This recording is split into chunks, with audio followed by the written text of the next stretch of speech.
नमस्कार. नमस्कार. मी भाऊ तोरसेकर. तुम्ही बघत आहात प्रतिपक्ष.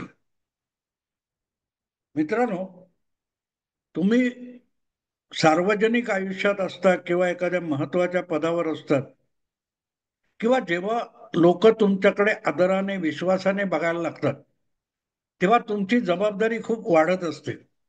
मला यातली एक आठवण आहे, मी वाचलेलं आहे कुठेतरी, की वॉल्ट डिस्ने ज्याने व्यंगचित्राचे म्हणजे कार्टून फिल्म्स वगैरे तयार केल्या आणि जगप्रसिद्ध कार्टुनिस्ट म्हणून तो ओळखला जातो, वॉल्ट डिस्ने, वॉल्ट डिस्नेलँड वगैरे.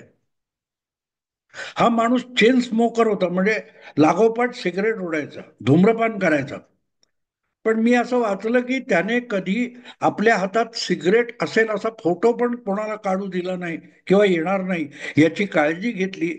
आणि त्याचं कारण असं होतं की लहान मुलं या प्रामुख्याने कार्टून फिल्म बघतात, तर त्याचा निर्माता, जनक हा धूम्रपान करतो, याचा बालमनावर विपरीत परिणाम होईल, म्हणून आपल्याकडून असं कृत्य होता कामा नये, लोकांसमोर ते चित्र जाता कामा नये याची काळजी त्याने घेतली होती. म्हणजे आपण सार्वजनिक मनावर, लोकांच्या मनावर परिणाम करत असू, तर आपण किती काळजी घ्यावी लागते याची शेकडो उदाहरणं आहेत. मी आणखीन एक असा किस्सा मुद्दाम सांगेन, की त्या काळामध्ये अगदी 50-60च्या दशकामध्ये जेव्हा राज कपूर, दिलीप कुमार, देवानंद असे हे होते, त्यावेळेला नर्गिस ही अतिशय सुपरस्टार म्हणावी अशी लोकप्रिय अभिनेत्री होती. आणि एका मोठ्या त्या काळातल्या पार्टीमध्ये रिझर्व्ह बँकेचे गव्हर्नर असलेले सी डी देशमुख यांची भेट झाली आणि तिने अगत्याने सांगितलं, मला तुमची सही पाहिजे. ते म्हणाले, हो देतो ना. काही लोकांना, तुम्हाला माहिती आहे, छंद असतो लोकांच्या सह्या गोळा करायचं, हस्ताक्षर गोळा करायचं. तर तिने त्या काळात 100 रुपयाची नोट त्यांच्या समोर केली, की या नोटेचा कोरा भाग आहे, त्याच्यावर मला तुमची सही पाहिजे. तर सी डी देशमुख म्हणाले, मी सही देईन म्हणालो, नोटेवर सही नाही देणार. तर नर्गिसने त्यांना विचारलं, का? ते म्हणाले, नाही, मी रिझर्व्ह बँकेचा गव्हर्नर आहे आणि त्यामुळे जे नोटा छापल्या जातात, की जे चलन आहे, ते अधिक सर्क्युलेशन मध्ये राहावं, ही माझी जबाबदारी आहे ऍज अ गव्हर्नर. आणि मी जर या नोटेवर सही केली तर ती नोट तू खर्चणार नाहीस, वापरणार नाहीस. तरीही नर्गिसच्या म्हणे लक्षात आलं नाही. तिने म्हटलं, असं तुम्ही का म्हणता? नाही म्हणे, त्या नोटेवर माझीच गव्हर्नर म्हणून सही छापलेली आहे. म्हणजे छापलेली सही आणि कोऱ्या भागावर माझीच सही, त्यामुळे ही नोट चलनातून बाद होईल आणि ते माझ्या कर्तव्याला बाधक आहे. माणसं किती बारकाईने, आपण ज्या पदावर आहोत, आपलं सामाजिक जीवनामध्ये, सार्वजनिक जीवनामध्ये जे स्थान आहे, त्याच्याविषयी किती सजग असतात. अर्थात सी डी देशमुख खूप मोठे होते, तो भाग सोडून द्या. आज सार्वजनिक जीवनात मिरवणाऱ्यांपैकी किती लोकांना आपण जे वागतो त्यावर लोकांचं लक्ष आहे आणि त्याचा विपरीत परिणाम समाज मनावर होऊ शकतो याची चिंता असते. बघितलं तर असं म्हणजे आपण अधिकाधिक बेजबाबदार होत गेलोय की काय, असं कधी कधी वाटतं. सार्वजनिक जीवनात स्वतःला नामवंत बनवणारे ज्या पद्धतीत बोलतात, वागतात, ते बघितलं की कळतं की अधिकाधिक बेजबाबदार होणं म्हणजे आपण कोणतरी महत्वाचे आहोत अशी एक समजूत तयार झाली आहे का. आणि मग त्याचे परिणाम, दुष्परिणाम आपण सगळीकडे सार्वत्रिक बघत असतो. 1980च्या सुमाराला, म्हणजे 1980च्या सुमाराला जी लोकसभेची मध्यावधी निवडणूक झाली, जनता पार्टीचा प्रयोग फसला. त्यानंतर परत एकदा दुसऱ्यांदा काँग्रेस पार्टी फोडलेल्या इंदिराजी काँग्रेस आय नावाचा पक्ष घेऊन सार्वत्रिक निवडणुकीत उतरल्या होत्या. आणि त्यावेळेला पहिला ओपिनियन पोल आपल्या देशात आला. इंडिया टुडे म्हणजे आजच्यासारखे चॅनेल नव्हते किंवा अशा ओपिनियन पोलवर मोठमोठी डिबेट वगैरे होत नव्हती. पण आपल्या देशामध्ये, जगामध्ये इतरत्र होतं, पण आपल्या देशामध्ये पहिला ओपिनियन पोल हा 1980च्या निवडणुकीत झाला आणि इंदिराजी 300 पेक्षा अधिक 2/3 बहुमताने लोकसभा जिंकतील असा निकष निष्कर्ष तो ओपिनियन पोल करणाऱ्याने केला होता. आणि तो ओपिनियन पोल प्रणय रॉयने केला होता, जो पुढे त्याने एनडीटीव्ही नेटवर्क, एनडीटीव्ही लिमिटेड नावाची टीव्ही चॅनेल काढला, अनेक चॅनेल काढले, नेटवर्क केलं, तोच हा प्रणय रॉय. इंडिया टुडे मध्ये तो ओपिनियन पोल सविस्तर 10-12 पानं छापलेला मला आठवतो. त्यानंतर परत 1984 मध्ये त्यानेच इंदिरा हत्येनंतर काँग्रेसचं नेतृत्व करणाऱ्या राजीव गांधींना 400 पेक्षा अधिक जागा मिळतील असं भाकीत केलं होतं ओपिनियन पोल कडून. आणि ते 2 पोल यशस्वी झाल्यानंतर हळूहळू करत ओपिनियन पोल हा विषय आपल्याकडे गंभीरपणे घेतला गेला आणि पुढे पुढे हा एक धंदा होऊन बसला. आणि बघता बघता अक्षरशः शेकडो लहान मोठ्या ओपिनियन पोल करणाऱ्या कंपन्या गेल्या जवळजवळ 40 वर्षामध्ये फोफावल्या, वाढल्या, स्थापन झाल्या, तुफान धंदा करतायत. अगदी गल्ली बोळातल्या नगरपालिकेच्या निवडणुकांचा सुद्धा ओपिनियन पोल घेणारे अनेक मार्केटिंगवाले निर्माण झालेले आहेत. पण जसजसं ह्याचं पेव फुटतं तसतसं त्याची विश्वासार्हता हळूहळू कमी होत जाते. कारण थोडंफार इकडे तिकडे झालं ठीक आहे, पण जेव्हा बघता बघता तुमचा ओपिनियन पोल संपूर्णतः चुकतो, उदाहरणार्थ गेल्या लोकसभेच्या वेळेला बघा किंवा 2004च्या निवडणुका बघा, लोकसभेच्या अनेक ओपिनियन पोल आले आणि पूर्णपणे तोंडघशी पडली. म्हणजे कोणीही अपेक्षा केली नव्हती की 2004 मध्ये वाजपेयींच्या नेतृत्वाखालच्या सरकारचा पराभव होईल आणि सोनिया गांधींच्या नेतृत्वाखाली काँग्रेस ज्या काय जागा मिळवेल त्यातून सत्तांतर होईल ही अपेक्षा कोणीही केली नव्हती, पण ते झालं. 10 वर्षांनी त्याची पुन्हा जवळजवळ 20 वर्षांनी त्याची पुनरावृत्ती झाली 2024 मध्ये. भाजपने 400 जागा अब की बार 400 पार म्हटलं होतं आणि बरेच उलट सुलट ओपिनियन पोल आले.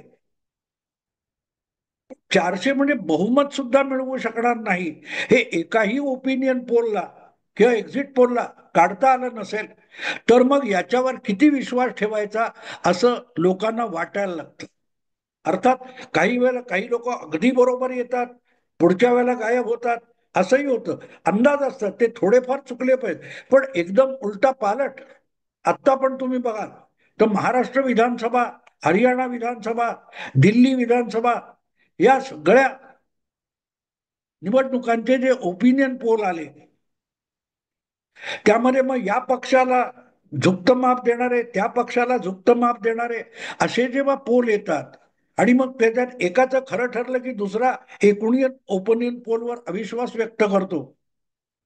पण हळूहळू करत जेव्हा लोक अनुभवातून शिकत असतात आणि त्यामुळे लोकांना हळूहळू लक्षात आलं की भारतातला मीडिया हा एक प्रकारे काँग्रेस पक्षाची एक इकोसिस्टीम आहे.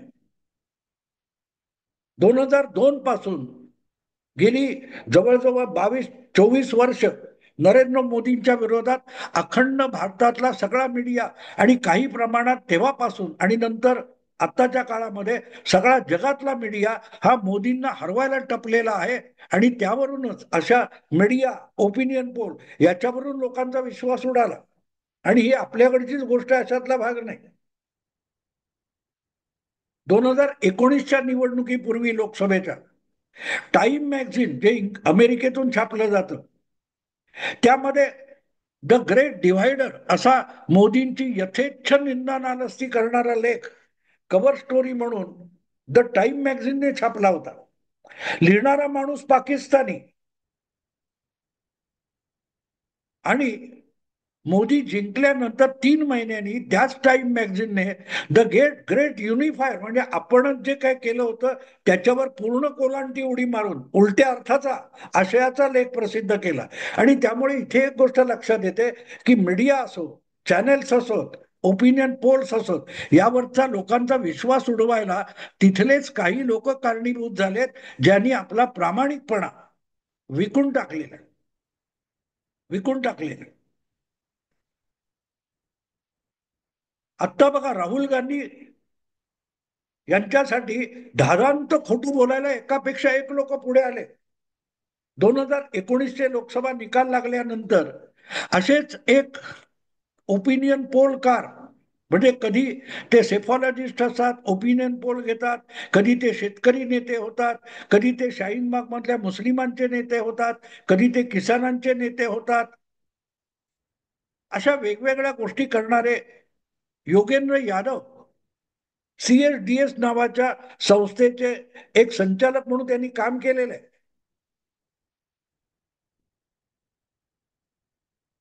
हे सांगायचं एवढ्यासाठी की हा माणूस आपल्या बरोबर एका संस्थेची सुद्धा जी काही प्रतिष्ठा असते ती किती धुळीला मिळवतो, यासाठी मी हे नाव घेतलं योगेंद्र यादव.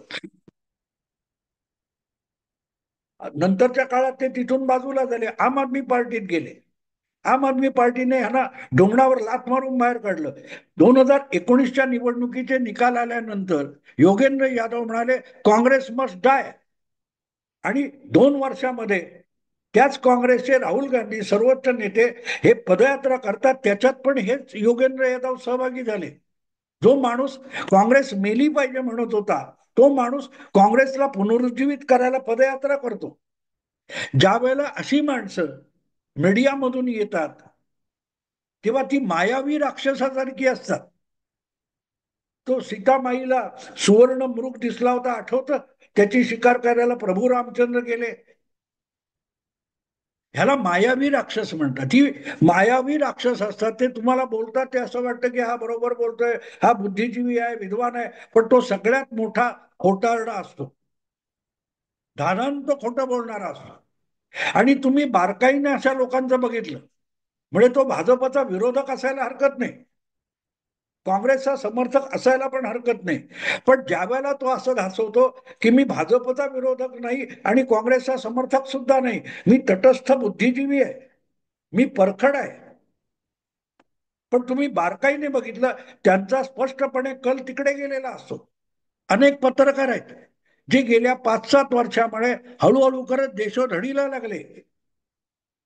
जी वर्तमानपत्र, जे चॅनेल, यामुळे त्यांना आजपर्यंत प्रतिष्ठा मिळाली, त्या नामवंत वर्तमानपत्र आणि चॅनेल यांची सगळी विश्वासार्हता धुळीला मिळवून ही माणसं स्वतः रस्त्यावर आली आणि त्यांनी त्या त्या संस्थांची, त्या त्या वृत्त संस्थांची प्रतिष्ठा संपवून टाकली.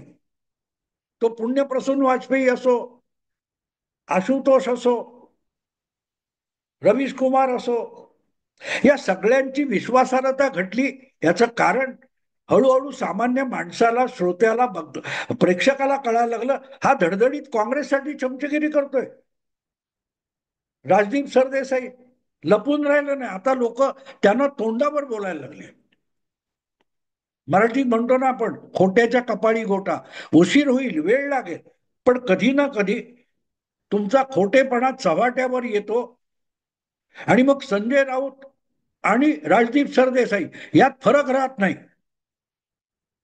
हा, संजय राऊत लपवत नाही, तो एका पक्षाचा काय तो प्रवक्ता आहे किंवा खासदार सदस्य सुद्धा आहे, त्यांचं मुखपत्र चालवतो. त्याने आपल्या पक्षासाठी खोटं बोललं तर समजू शकतो. पण राजदीप सरदेसाई ज्या वेळेला आपण तटस्थ आहोत तसं दाखवतो, पण पदोपदी पदोपदी पदोपदी प्रत्येक जागी भाजपच्या विरुद्ध लोकमत बनवण्यासाठी तो राबताना दिसतो, किंवा भाजपच्या यशाची वेदना त्याच्या चेहऱ्यावर दिसते, किंवा काँग्रेसच्या एखाद्या खोटेपणाला पाठिंबा आणि आधार मिळावा म्हणून जेव्हा राजदीप सरदेसाई सारखा माणूस धादांत खोटी बातमी देतो आणि त्या चॅनेलला त्याला 15 दिवस हाकलावं लागतं, तेव्हा त्या संस्थेची सुद्धा विश्वासार्हता संपवतात.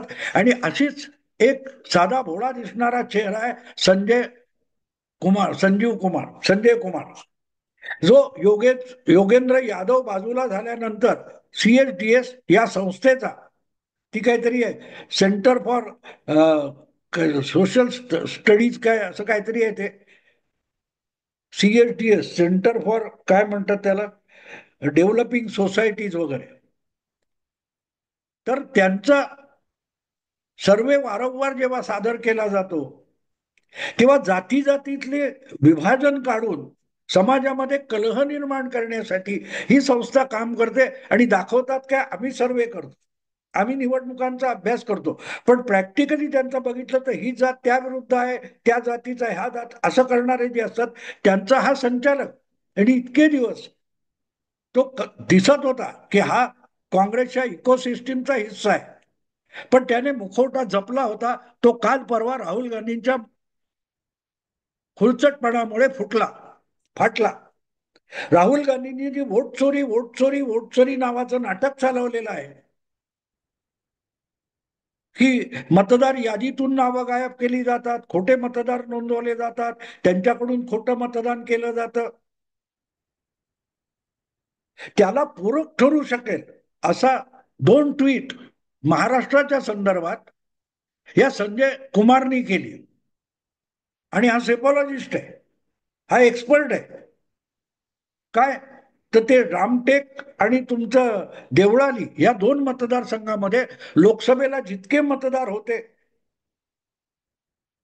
त्यामध्ये 38% भर पडली की कापली मत, असं काहीतरी त्याने आकडे दिले. आता किती वाढले की कमी झाले हा मुद्दा बाजूला ठेवा, पण 38% ही छोटी गोष्ट नाही मित्रांनो. 100तून 38 मतं कापली किंवा वाढवली तर फरक किती पडतो बघा. ज्या वेळेला 1, 2, 3, 5, 6 टक्क्यांपर्यंत 7 टक्क्यांपर्यंत कमी जास्त झाला आपण समजू शकतो की गफलत केली. पण ज्या वेळेला 37-38 टक्क्याचा फरक दिसतोय डेटामध्ये, तेव्हा सामान्य टीमने चूक केली असं जे संजय कुमार म्हणतो हा धादांत खोटेपणा आहे. आणि तो खोटेपणा एवढ्यासाठी टीमने केली चूक. पण तू डायरेक्टर आहेस, तू सेफॉलॉजिस्ट आहेस, तू एक्सपर्ट आहेस, तुला 38% हा प्रचंड फरक डोकं झिणझिण्या येणार नाही का? मग तू परत एकदा टीमला सांगितलं नाही बरं आणा मला बघू दे जरा, एवढा फरक. जो फरक नंतर त्यांनी 2 दिवसानंतर हा ती माझ्याकडून चूक झाली, चूक एखादा काय ते ऑपरेशन शस्त्रक्रिया चालू आहे आणि त्यातला एक्सपर्ट डॉक्टर असतो, तो गाईड करत असतो, 3-4 डॉक्टर लागलेले असतात आणि तुमच्या ज्युनियर डॉक्टरने त्या पेशंटला कुठे कापलं असेल फाडलं असेल ते करताना एक चूक केली आणि त्या चुकीवर काय तो पाठराखण जे एक्सपर्ट करत असेल डॉक्टर, परंतु तो पेशंट मेला तर तुम्ही माफी मागितली म्हणून तो पेशंट जिवंत होणार नाही. कारण तुम्ही एक्सपर्ट आहात. ज्युनियर डॉक्टर कडून चूक होऊ शकते, पण जो एक्सपर्ट डॉक्टर आहे तो सांगतो माझ्याकडून चूक झाली. आणि ती चूक नेमकी राहुल गांधींना फायदेशीर ठरणारी चूक करता तुम्ही अशी कधीही चूक करत नाही की ज्याचा भाजपला फायदा होऊ शकेल. तेव्हा लक्षात येतं की तुम्ही काँग्रेसच्या इकोसिस्टीमच्या भागात तुम्ही बरेच सीडीएस काय ते सीएसडीएसचे संचालक म्हणून दाखवता, पण प्रॅक्टिकली तुम्ही काँग्रेसचेच संस्थांमध्ये बसलेले स्लीपर सेल असतात, हस्तक असतात.